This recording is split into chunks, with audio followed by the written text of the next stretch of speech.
au yakuna laka itu min zukhrufin aw tarqafis. Sama yang ngomong ini orang bener apa orang enggak bener? Orang enggak bener. Ya jelas ya clear ya. Jadi kita iman ya iman saja. Nikmati wis ngandel kula. Jenengan nak sujud nikmati matur nuwun Gusti jenengan takdir kula sujud sehingga saya sah sebagai hamba jenengan. Kowe nek ape mati nikmati wae.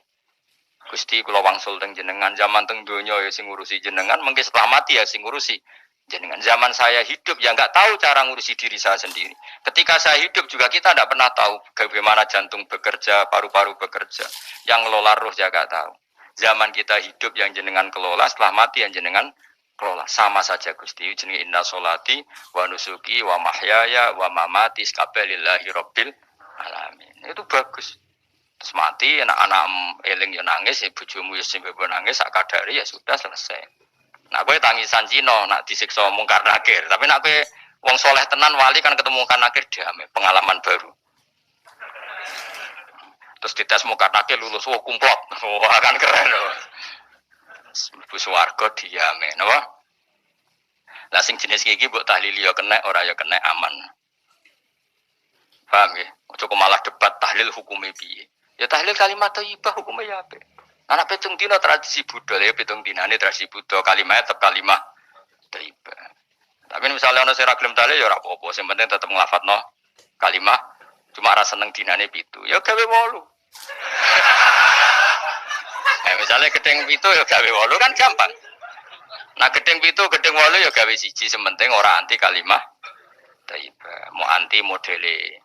Ya tidak apa-apa, gue kudu cocok tidak cocok biasa. Ini ilmu semuanya bebas. Ilmu itu wilayah pengiran. Artinya wilayah pengiran nanti yang uji itu kamu pengiran. Ngapain debat kamu sekarang? Kita sering kritik Wahabi, kita juga sering dikritik Wahabi, biasa saja. Saya sering ketemu ulama Wahabi, saling menghormati nggak apa-apa. Meskipun saling kritik, ya kecil-kecil kan ya biasa, nggak masalah. Orang alim mulai dulu kritik-kritikan biasa. Imam Syafi'i sama gurunya sering kecil-kecilkan. Pas atas nama orang alim ya kecil-kecilkan. Dulu itu Mbah Hasyim Asy'ari sering kecil-kecilkan sama Ki Fakih Mas Kumambang, sama-sama orang alim, dia murid sama guru. Karena ilmu itu memang apa ya? Kayak iya kayak enggak. Nah, yang ilmu absolut pasti sepakat. Misalnya tadi, apa kalimat thayyibah itu selalu baik? Pasti selalu baik. Ya sudah. Nah, nanti cara kaifiyah melafatkan itu orang yang bisa berdebat. Baiknya dilafatkan kapan ya? Ya baik terus. Tapi selalu ada pantangan. Misalnya di kamar mandi, saat jima misalnya. Itu kan pantangan-pantangan secara etika, no? Pantangan-pantangan apa? Tapi kalau ilmu sebagai ilmu itu biasa dulu. Ulama-ulama berbeda itu. Kalau gejol-gejolkan ya ulama dulu itu lucu. Misalnya sampai tak beda, andai kan kamu jadi kiai. Kira rara-rasan jadi kiai. Baik mana anak-anak kecil di waro kamar wong tua apa dipisahkan. Andai kan kamu punya pondok, milih mana? Anak kecil disamakan kangkang besar apa dipisah? Mesti jawab, milih di warna apa dipisah? Dipisah. Nah, oke, dipisah. Lu kakek sing dipisah. Ada yang bilang di warna. Kalau di warna itu memang kalau dipisah itu resikonya sing kecil mentali cilik terus mergo ora ono sing didik sing tuwa. Nah di warna kadang sing cilik sing tuwa kan suwaya rabi men bakas rabi, cilik katut bakas rabi bahaya. Utawa sewali sing cilik melok main game, sing tuwa melok main game mergo katut cah cilik. Lha iku jadi istihad, sama-sama apa? Sama-sama apa? Mungkin. Sehingga dulu itu pernah ada wali itu karena sholat jamaah itu di soft akhir. Yang soft awal wali karena sering soft awal. Yang soft akhir ya ada yang jadi wali. Yang soft awal nggak terima. Kenapa kamu jadi wali padahal kalau sholat di soft akhir? Jawabnya saya tuh malu sama Allah. Kok kepedean betul kok di depan. Tapi gak jadi niru. Gimana cerita? Cek pede nih. Enggak ngerti. Karena dia di belakang motifnya tuh tidak males. Tapi motifnya itu apa? Tawaduk atau malu, dia jadi wali. Nah, aku kan berkomales banget. Atau moh rohimami itu. Itu semua hari wali-wali. Saya nggak ngarep. Kadang ambisi ngimami, bodoh ini malah repot meneng. Jadi dulu ilmu itu biasa. Orang Maliki itu nak gojlok orang Hanafi itu yang tak ngame. Orang Hanafi kalau gojlok Imam Malik itu yang tak ngame. Ya biasa dulu itu ilmu. Ya biasa. Misalnya gini sampai tak bedai. Tidak jawab saja jujur. Rasulullah itu puasa Senin Kemis selalu apa kadang-kadang dalam semua riwayat. Kadang-kadang. Sesuatu yang kadang-kadang dilakukan Rasulullah itu akan sunat terus apa sunatnya juga kadang-kadang? Ayo jawab. Wah, akeh sing sarap ya. Rasulullah itu puasa Senin Kemis itu kadang-kadang apa terus? Kadang-kadang, ini sudah masih benar. Sesuatu yang pernah dilakukan Nabi kadang-kadang itu menjadi sunat terus apa sunatnya juga kadang-kadang? Terus. Nah, sekarang sebetulnya hadis kunut itu semuanya sepakat. Rasulullah kunut itu ya ahyanan kadang-kadang. Nah, sesuatu yang pernah dilakukan Nabi kadang-kadang itu akan menjadi sunat terus ila yaumil. Maka Imam Syafi'i milih kunut terus. Abu Hanifah enggak. Bahaya kalau sunat kok dilakukan terus, nanti dikira wajib. Sehingga Abu Hanifah tidak kunut.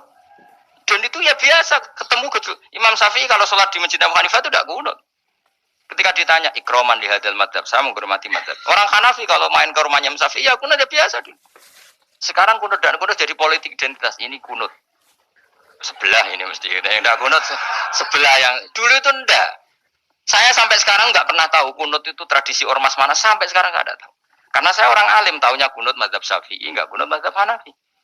Dan itu sebelum tahun 12 dan 26 mazhab itu. Udah tahu toh maknanya? Mazhab itu sebelum tahun 12 dan tahun 26. Jelas? Kok orang paham? Paham? Jadi dulu lama ya biasa perdebatannya gitu. Apakah sesuatu yang pernah dilakukan Nabi secara ahyanan itu sunat terus? Apa sunatnya juga ahyanan sekali tempo? Jawabannya apa? Terus. Tapi kalau terus bahaya, nanti yang sunat dikira wajib. Nah, yang berpikir gitu Abu Hanifah, yang berpikir terus Imam Syafi'i. Ya sudah, akhirnya jadi seperti ini. Dulu itu nggak jadi politik identitas, saling menghormati. Imam Syafi'i itu Abu Hanifah sudah kabundut. Pernah sholat di masjid Abu Hanifah tidak kunut. Ketika ditanya ikroman lihadzal madhab, saya menghormati madhab ini. Entah angen-angen nak kunut terus nggak dikira wajib. Orang-orang Hanafi kalau ke rumahnya Imam Syafi'i di komunitasnya juga kunut. Ya sudah biasa dulu seperti itu.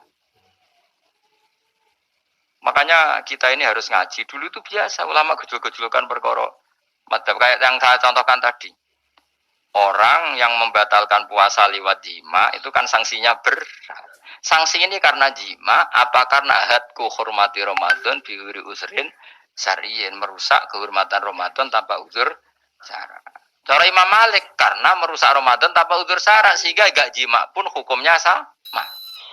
Yaitu misalnya makan tanpa uzur, ya hukumnya sama. Kenapa sama? Jima istri hukumnya apa? Halal apa haram? Halal. Makan halal. Maka kalau itu kamu lakukan hina hari Ramadan, siang-siang Ramadan tanpa uzur syara, maka sanksinya sama-sama berat karena dianggap melecehkan kehormatan Ramadan. Cara Imam Syafi'i enggak, jima sama makan mulai dulu beda. Kamu makan wajib mandi enggak? Enggak, kalau jima wajib. Kan beda. Ya beda itu enggak sama. Ya sudah, Imam Syafi'i memberi sanksi berat untuk jima, untuk makan tidak. Yang podo pintere kan yo penak. Penak kan? Sing ora penak iku podo gobloke, podo sok pintere. Lah iku debate ra barbar iku. Podo gobloke, nak debat podo sok pintere. Wis ana bilang min dalem. Kulo nek debate omong malah kudu guyu. Malah melok goblok, ngrungokno tok malah melok goblok. Wong debat agama kok gak ono referensi, ra ono kitabe. Amen muni menurut saya. Memangnya Anda penting dalam wali ora, ulama ora kok debat agama menurut. Memangnya Anda mujtahid? Kudune gak menurut kitab yang saya baca dalam mazhab Syafi'i kitabnya ini begini. Sing sitok bantah dalam mazhab Maliki kitabnya ini. Wah itu keren. Aku teko ning majelis. Debat menurut saya. Memangnya Anda siapa? Nabi ndak, wali ndak, ulama ndak? Kok mau agama menurut Anda? Wis wargane ra mesti kok ape. Makanya dibiasakan pakai referensi, pakai sanad. Agama ini butuh sanad. Inna hadzal ilma dinun fanzuru amman ta'khuduna dinakum. Lihat di mukaddimah Sahih Muslim. Agama ini ilmu, ilmu ini agama. Maka lihatlah ilmu itu kamu ambil dari mana? Karena tanpa sanad ini bahaya. Bahayanya tadi misalnya begini. Ada orang alim soleh berteman orang kafir. atau berteman orang fasik atau berteman perempuan cantik. Dia alim loh, alim soleh seolah lagi. Ada orang alim soleh berteman perempuan cantik atau orang fasik atau orang kafir. Pasti di hatinya satu. Wong ayu nak dikancani wong fasik kok malah melakukan hal-hal yang tidak terpuji. Nak dikancani wong alim, syaratnya soleh, saya ulang lagi, dibina, dijak ngaji, diarahkan yang benar, terus dinikahkan sama orang soleh. Ternyata pertemanannya hanya proses ngantar wong ayu tadi baik dan bernikah sama orang soleh. Berteman orang kafir ya dia mengajarkan hujah-hujah argumentasi Islam. Jika suatu saat berharap menjadi Islam. Tapi orang liberal melihat itu bukti bahwa agama itu bebas. Wong alim nyatane kancanan wong ayu, wong kafir gak masalah. Itu pilihan mbahmu. Ini beda, sama-sama cara zahir kancanan orang fasik, tapi asal orang soleh itu motifnya itu beda. Saya misalnya orang kaya, ada ulama kaya, itu senangannya blonjo, sampai bojone itu marah-marah. Saking parahnya ulama ini, kebetulan keluarga saya, ini anaknya mulai itu anaknya kon golek utangan. Padahal nilai anaknya pertama berangkat dari rumah itu bawa uang, mau ngirimi anaknya di sarang. Itu orang Jawa Timur, kiai alim. Roh bakul kacang ning bis gak mentolo ditukoni. Roh bakul mainan saake wong tuwek wadon ditukoni. Walhasil nduk sarangku duwe entek. Tapi gowo mainan, gowo kacang putu. Saake jare. Sama-sama belanja. Dekne niate nyebar rahmate Allah. Loh, saya pernah ngalami itu meskipun di ada skala yang ekstrim itu. Saya sampai sekarang anak saya mulai TK, SD tak sangoni terus. Kadang beli jajan yang dia sama sekali gak doyan. Dulu ibunya ya marah sebelum ora dipangan kok dituku Gus. Ya masih ora dipangan bakule tetap seneng. Butuhe bakule ku payu ora kok dipangan ta ora. Tapi utek-utek medit ngene kan pikirannya kan. Nara dipangan aja tuku ya sakake bakule ndonga supaya laris.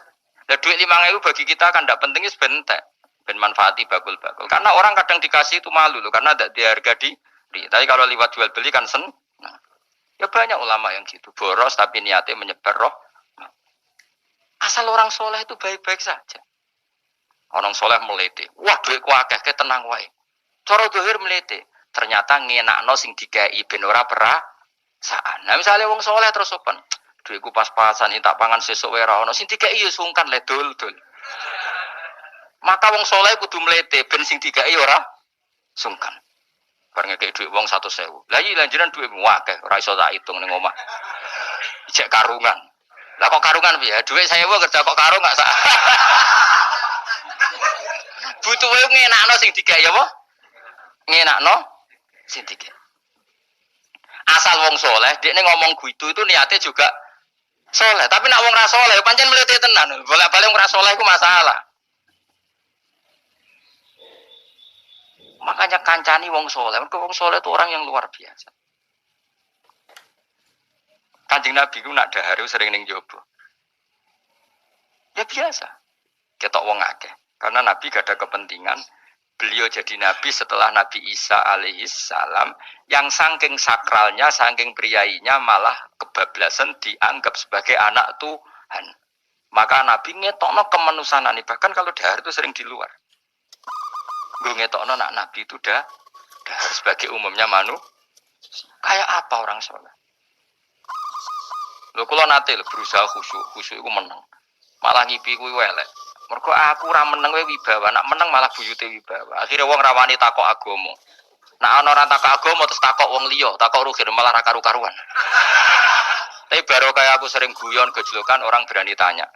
Baru kayak berani tanya, ilmu dikembalikan pada ahli. Jadi wong soleh ku ngomong terus yo barokah saenak yo barokah asal dekne soleh barokah terus. Tapi nak wong ra soleh goblok e bebo meneng ben wibawa. Nah ibadah anggap ahli terus akeh sing sowan innalillahi wa inna ilaihi rajiun. Aneh-aneh wae. Modus iki jenenge wae. Lho iya kaya kasus di Probolinggo andekan wong ra jubahan iku ora ono sing percaya. Dia dipercaya karena modus apa? Kesalehan. Pomo dekne nganggo kathok seprapat terus pakpon ning pasar, ayo aku bisa gadakan uang, percaya to? Baru kayak jubahan ibu-ibu soleh. Maka sarana kesalehan ini kalau di mata orang enggak soleh, di tangan orang enggak soleh itu makanya kata ulama, kata Imam Haruman, kena alim, murid pun biasa wae. Aja sampai kowe terlalu khusyuk terus nak ngomong dindel, padahal keliru ngomongmu iku. Mergo anti Mas bener kok sampean ini bener. Ora alim sepeda motor ya sampai dang-dang sampai rokokan itu bener. Kayak ada bebo khusuk malah bahaya. Dikira ahlul ilmi jebule gloyor apa. Mulane kenapa Sulete tak anggap pinter ini. Menutupi apa nih. Pokoknya terus no dewi. Jadi itu ada aturannya. Pokoknya yang penting itu soleh alim. Makanya saya berkali-kali cerita. Saya punya sanad sampai Sufyan bin Uyainah. Itu termasuk gurunya Imam Syafi'i. Ya gurunya Imam Syafi'i itu yang paling masyhur itu Muslim bin Khalid Az-Zanji ketika kecil. Beliau diajari sufi oleh Sufyan bin Uyainah. Kemudian ngaji hadis sama Imam Malik. Cuma di Indonesia yang terkenal beliau hanya muridnya siapa?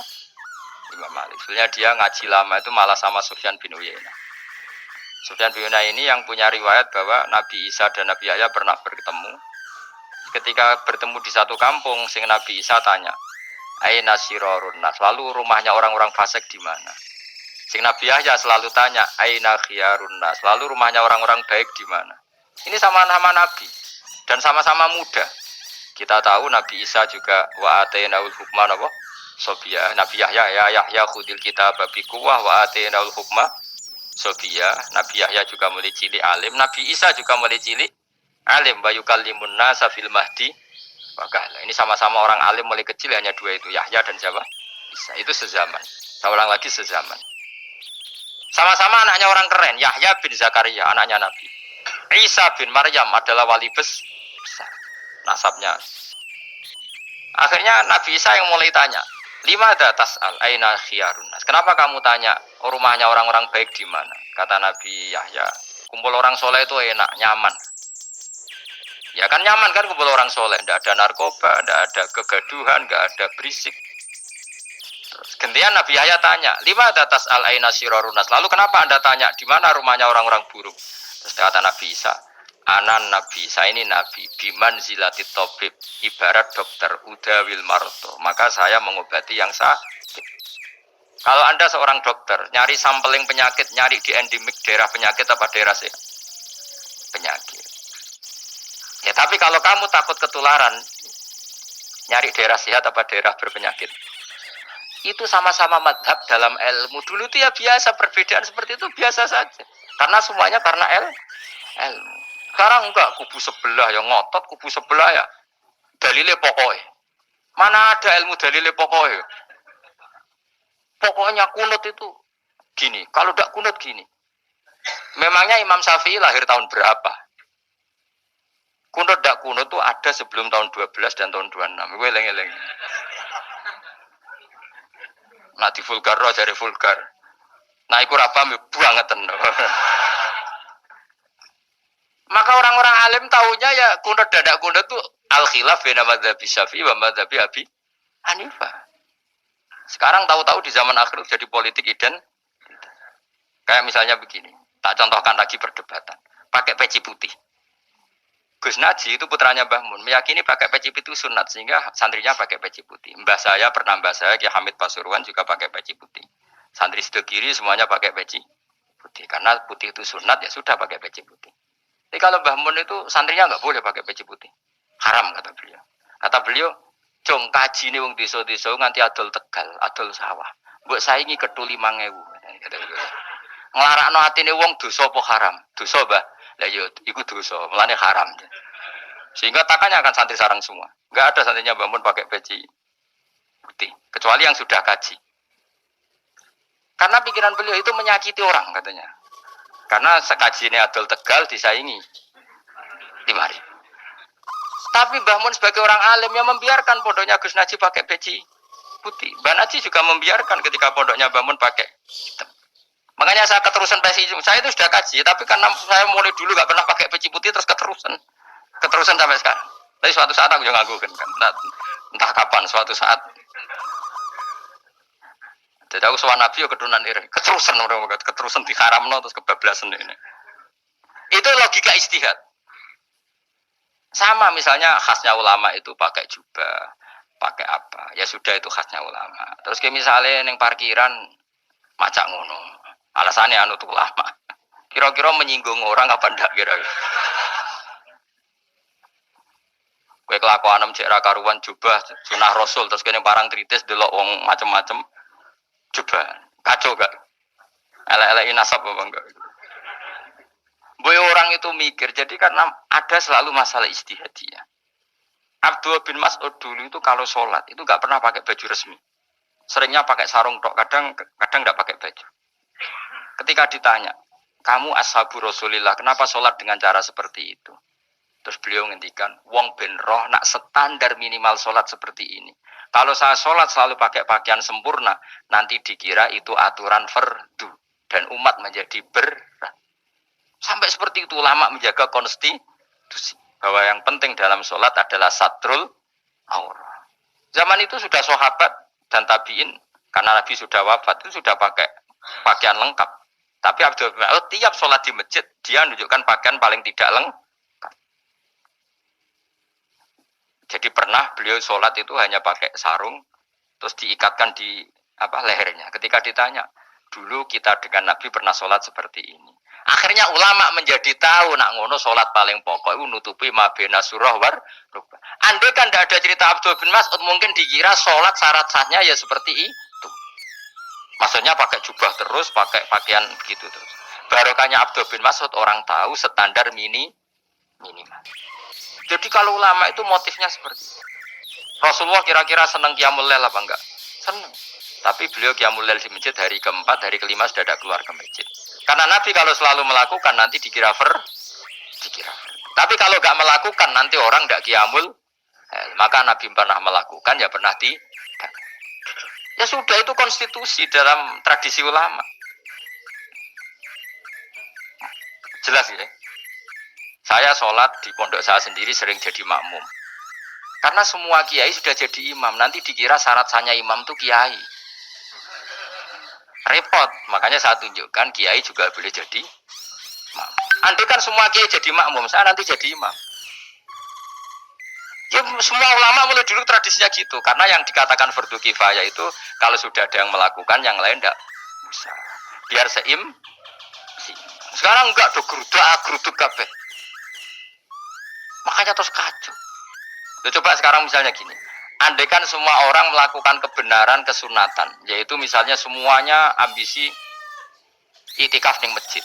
Terus tidak ada orang melakukan kebenaran ngurumat yatim, ngurumat jenazah, ngurumat jalan-jalan raya. Kan kacau. Mergo semuanya satu variasi kebenaran itikaf di masjid. Yatim sedang do mati, mergo do itikaf kabeh. Tapi baru kaya ono sing itikaf ning prapatan, nek ono tiba iso nulung, nek ono wong kesasar iso takok. Baru kaya wong sing itikaf ning prapatan. Sayange to hitung-hitung barang ku sayange. Sajane niat itikaf ku sah. Nawaitul iktikaf linusrati thoriq. Niat ingsun itikaf nulungi dalan ben nek ana wong butuh. Coba sekarang, orang yang kecelakaan, pertolongan emergensi orang yang itikaf di jalan apa yang di masjid? Di jalan, barokahnya banyak, itu tim SAR gratis. Umpama do niat soleh kabeh bumine pangeran sah mbok itikaf. Mulai sesuk gak apa-apa, itikaf ning prapatan. Tapi buktikan kamu tidak berbuat macam atau tulisi relawan orang tersesat. Jadi ajane kebaikan itu ada di mana-mana. Makanya Nabi menyatakan kebaikan orang itikaf jadi katakan Nabi baik. Orang yang jalan-jalan kemudian ada duri disingkirkan juga disifati Nabi orang baik. Orang yang rumah yatim disifati Nabi orang. Bahkan orang yang hubungan intim dengan istrinya sama Nabi ya disifati orang baik. Sampai sahabat tanya, masa urusan gitu dapat pahala ya Rasulullah? Loh iya, andai kan itu sama orang lain kan malah dosa. Berhubung sama istrinya maka dapat pahala. Kayak apa Nabi ngitung kebaikan sekian banyaknya. Tahu-tahu di zaman akhir kubunya saja yang baik. Ini apa-apaan? Aku iskal deh. Yo marah ini, yo tobat. Kebaikan adalah sesuatu yang dikatakan Allah baik di kubu kita maupun di kubu sebelah. Mau kubu sebelah ya apa saja. Baik di partai kita maupun di partai sebelah. Maupun di ormas kita maupun ormas sebelah. Karena semua kebaikan otoritasnya di Allah Subhanahu. Ada Nabi yang senangane ngurus wong fasik, Nabi Isa. Karena berpikiran Nabi itu tabib, ya tabib itu yudawil untuk mengobati yang sah. Ada Nabi kayak Nabi Yahya. Karena kalau orang kayak kamu tak suruh ngobati orang fasik, kira-kira katut tak sing fasik tobat. Cara rohin tak cul ngobati wong wayu kira-kira sing katut sapa? Sing ayu dadi ngaji apa sing ngaji dadi ya ukur dhewe nek ora kuat niru Nabi Yahya, nek kuat niru Nabi tapi kowe ora nabi masa. Ya sudah yang penting roh ilmunya bahwa dulu itu biasa. Paham ya? Makanya Sayyidina Abu Bakar jadi wali karena akhlaknya baik. Tapi akhlak baik itu tidak cukup untuk melindungi Rasulullah. Karena ketika Nabi diteror, Abu Bakar tidak bisa berbuat banyak. Sehingga ketika Abu Bakar sudah Islam, Nabi itu masih sembunyi. Sampai ketika lihat Umar gelut di pasar Ukad, dia petarung yang menangan, Nabi berdoa, Allahumma aizal Islam bi Umar. Semoga orang seperti ini itu masuk Islam. Karena ini rapati butuh sopan, ini butuh petarung. Tenan, Umar masuk Islam. Masuk Islam hari pertama sudah Abu Jahal ditotok rumahnya. Kamu lo ganggu Rasulullah Muhammad tak bunuh kamu. Semua orang diparani. Akhirnya bersamaan dengan itu ada khitab fasda bima tu'mar. Akhirnya Nabi berani dakwah secara alaniatan. Barokahnya mantan preman. Jadi kebutuhan Islam banyak. Butuh orang sopan, butuh petarung, butuh macam-macam. Butuh wong lomo, butuh wong fakih sabar itu sakit, ora usah ditambahi. Karena jumlahnya sudah overload yang fakir itu juga. Itu rasa di produk sudah masif sudah. Jadi orang kok kalau gede wong fakir, maksudnya jumlahnya sudah banyak. Jadi itu kayak apa kearifan Rasulullah? Makanya Abu Bakar pertama jadi khalifah. Ketika beliau mau wafat, itu nunjuk Umar jadi khalifah. Padahal beliau wataknya lemah tapi menunjuk orang yang sangat kasar, yaitu Sayyidina. Karena beliau insaf, tidak semua kebaikan terwakili oleh orang berakhlak. Kadang kebaikan terwakili orang yang tegas. Kayak Sayyidina. Kayak apa insafnya para sahabat? Iya toh, kalau di internal akhlak itu baik. Tapi kalau di eksternal ngadepi orang nakal, yang baik itu orang tegas.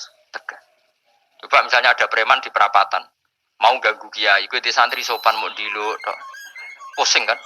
Tidak di semua antri kayak roken mantan preman. Ayo gelut. Oh mati orang ninggal popo.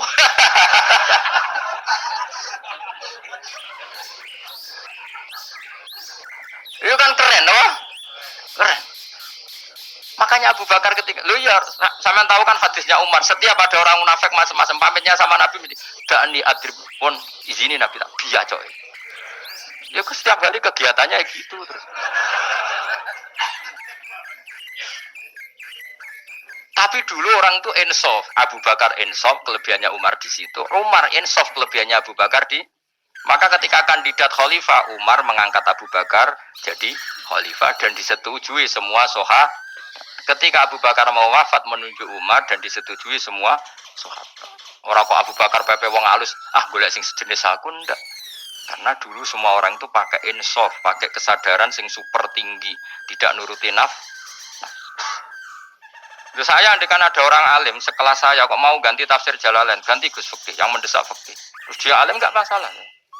Alatnya dia alim keramat. Pokoknya dia ngerti dalam mahfud nak setingkat aku. Nararo berarti hok.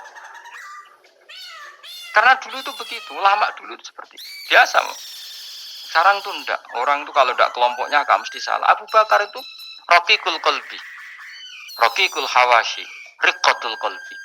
Tapi beliau justru menunjuk Sayyidina Umar karena dia tahu Islam itu musuhnya banyak, butuh orang tegas. Umar juga tahu bahwa di internal Islam itu butuh riqatul qalbi sehingga beliau hormat sama Abu Bakar. Tapi menaku wah bubar kabeh. Tapi dari Abu Bakar ning jowo aku tok wong mlete nek ora ono sehingga dua beliau saling melengkapi dan itu luar biasa. Nah khilafnya ulama kira-kira seperti itu. Yang peci putih ya silahkan gue iling-ilingan, nak putih itu sunat. Tapi sing ireng, piye-piye kaji desa iku disaingi kedul 5.000 gak terima aja. Yakin ya, Bos. Nah, saya ini mulai kecil di sarang. Tapi mertua saya itu keluarga Pasuruan. Jadi saya lucunya saya kalau ngajar di Pasuruan pakai peci hitam. Sebagian santri separuh pakai peci hitam menghormati saya. Sebagian pakai putih menghormati kiainya. Jadi saya lihat ini ya sepanjang sejarah kalau saya ngajar itu jadi warna-warni itu karena saya kaget kok banyak yang pakai peci hitam. Hormati jenengan, yang putih masih banyak separuhan. Ya gak ada yang merencanakan, ya alami saja. sampean bener di. Putih apa hitam? Putih apa hitam? Bebas. Karena tadi ini masalah nopo istihad. Pun kalau terus nol. Pokoknya sementing wow iman itu apa sesuatu yang absolut. Maka kita andaikan Allah tidak bikin surga neraka pun kita tetap sebagaimana kita mengatakan satu tambah satu dua dapat hadiah apa ada dapat hadiah ya tetap mengatakan dua.